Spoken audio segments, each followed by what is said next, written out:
Hello ladies and gentlemen, Adrian here from Digital Dojos, and today we're going to be talking about 10 useful Mac OS tips. Keeping in mind, as of this video, I am on Mac OS Mojave, so some tips may apply to this version. With that said, let's jump straight into it. A quick way to mute all your notifications or jump to what's known as Do Not Disturb mode on your Mac is by holding the Alt or Option key while clicking in the notification center here in the top right of your Mac. If it's black, that means notifications are coming in. If it's grayed out, that means notifications are silenced. You can actually click into this and jump into Do Not Disturb mode yourself, but this just saves a click. Very useful, for example, if you're recording a video like I am now and you don't want any notifications to pop up. Maybe you just don't want to be distracted by anything, or you're presenting on a slideshow or on a big screen and you don't want to be embarrassed if some random notification pops up. A lot of new Mac users may not know this, but when you're in Finder navigating your files, if you click on a file and hit the space button, this allows you to quickly preview your file, whether it's an image, video, what have you, without having to actually open up the applications associated with. So for example, if I click on this and hit the space bar, it simply allows me to go ahead and preview that. Same thing goes for audio, video, podcast I want to, etc. In the menu bar in macOS, you actually have the ability to get some advanced options out of things like Bluetooth or Wi-Fi by holding on some modifier keys. So for example, Bluetooth, I can see on my devices here. If I hold the Alt key or Option key and do that at the same time, I get more information regarding my Bluetooth module. Furthermore, if I hold the Shift key and Alt key at the same time and click on it, I get the debug menu, which allows me to reset my Bluetooth module. Useful tip when your Bluetooth devices are acting up. Same thing goes for Wi-Fi. I get more information regarding my network when I hold those modifier keys. And again, this just gives you more control over your modules within your Mac. On that same token, the next tip is regarding the menu bar itself. If you want to hide or delete certain icons off your menu bar, simply hold the Command key while clicking on an icon and dragging it. You can rearrange icons this way, or you can completely drag it out and let go, and that will remove the icon from the menu bar. The next tip more so applies to those on a Mac laptop. However, if you use a Magic Trackpad with a desktop Mac, then this applies as well.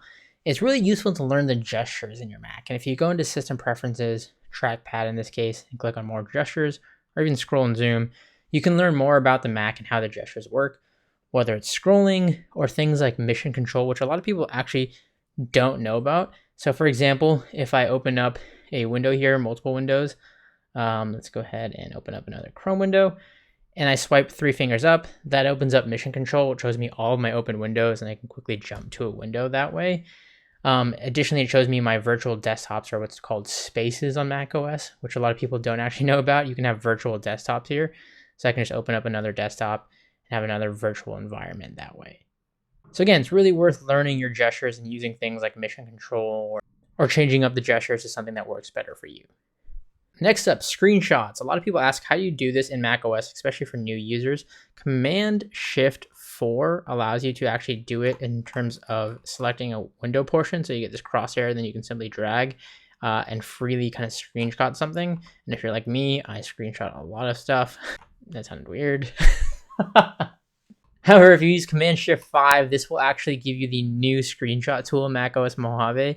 This allows you to do things like capture the entire screen, capture a selected window, record the entire screen actually, and other options like changing the base location where it saves, adding a timer if you want to capture something, a floating thumbnail, mouse pointer, and more.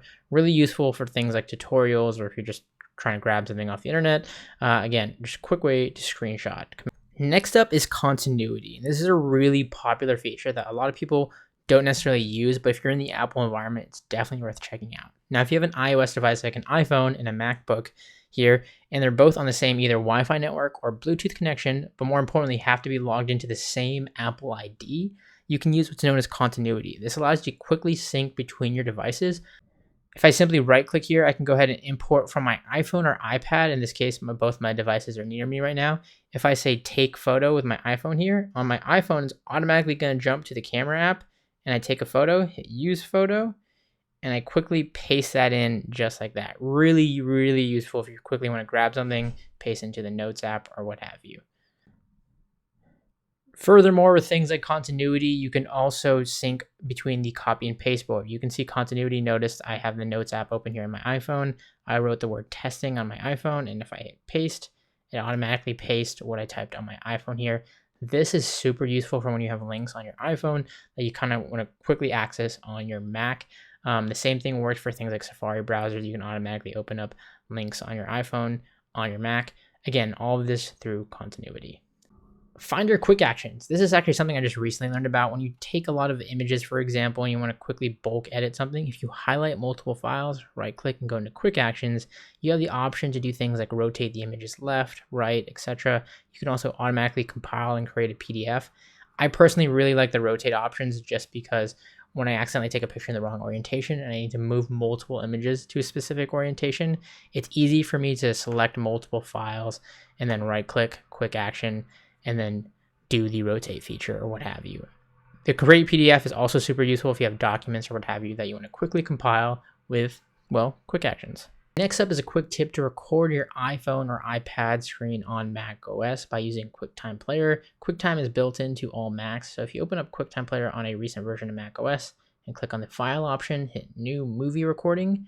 If you have your iPhone plugged in via the USB cable, it'll automatically detect the iPhone here. And if I open up my iPhone, you can see I have my Notes app open, which I'm using to use for this video. I can go ahead and record my iPhone screen this way through QuickTime by just using the QuickTime Player functionality. You can see my camera is selected as Adrian's iPhone. The same thing would apply for an iPad or what have you. It's that simple and that easy, and this is a really cool feature that previously you had to use a lot of third-party apps or AirPlay for. Last but not least is a quick way to import photos into your Mac from your iPhone. First and foremost is the hardwire way. If you actually plug in your iPhone to your MacBook and use the image capture app, which is actually built into macOS, you can import photos and videos easily. I recommend doing this if you're doing this in bulk via the image capture app and a cord plugged into your MacBook.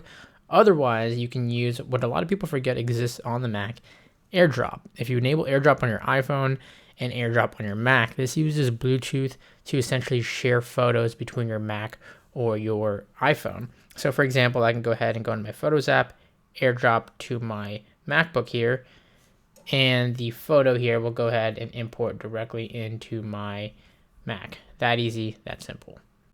And that, ladies and gentlemen, is 10 useful macOS tips. Hope you enjoyed. Stay tuned for more content to come. And feel free to add your own personal favorite tips down in the comments below. Thanks a lot for watching.